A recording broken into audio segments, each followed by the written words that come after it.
Hi, this is Pastor Ben, and welcome to our daily Devo. Do you ever feel like you just can't get anything right? Sometimes I find myself having the same conversations, the same arguments, the same prayers day after day. It's almost like there's some kind of a beast inside of me that I can't control. And I think we all have, that in common, that there's just something about us that you can't stop making the same mistakes, doing the same things over and over again. And we're told in the Bible this is a common problem for the human condition, and that it happened on the very first episode in the Bible when Adam and Eve were in the garden and did the very thing that God had told them not to do. But when they did that, God also offered a solution. I want to read to you just a bit here. In Genesis chapter 3, verse 15, he says, "And I will put enmity between you and the woman," speaking to the serpent that had deceived them, "and between your offspring and hers. He will crush your head, and you will strike his heel." If you're reading along, and you should, with our sermon series in Kings, one of the things that you need to be looking for is this.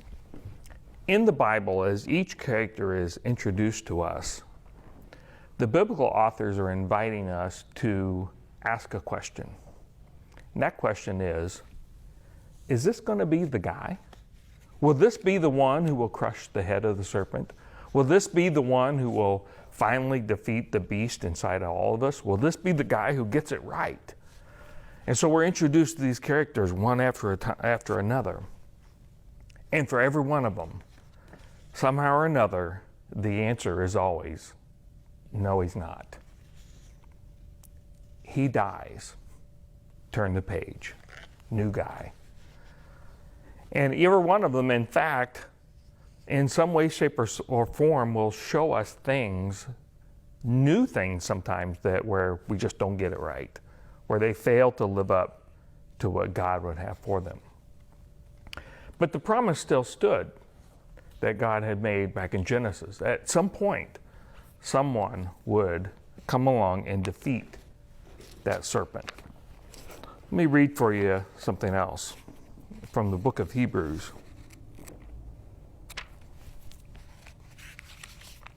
Chapter 2, beginning in verse 14. "Since the children have flesh and blood, he," speaking about Jesus, "he too shared in their humanity, so that by his death he might break the power of him who holds the power of death, that is, the devil, and free those who all their lives were held in slavery by their fear of death." The answer to the question in Genesis, who is going to be the seed, is Jesus Christ. He came along. He was the seed of the woman. He was the descendant of King David, and he got it right. He was the human who would come, sent by God, who would defeat the beast inside all of us, and in fact go so far as through his death to defeat death itself and provide for us the solution to the problem. Why can't I destroy this beast inside of me? And he says, it's okay. I've done it for you. Thank you so much. See you later.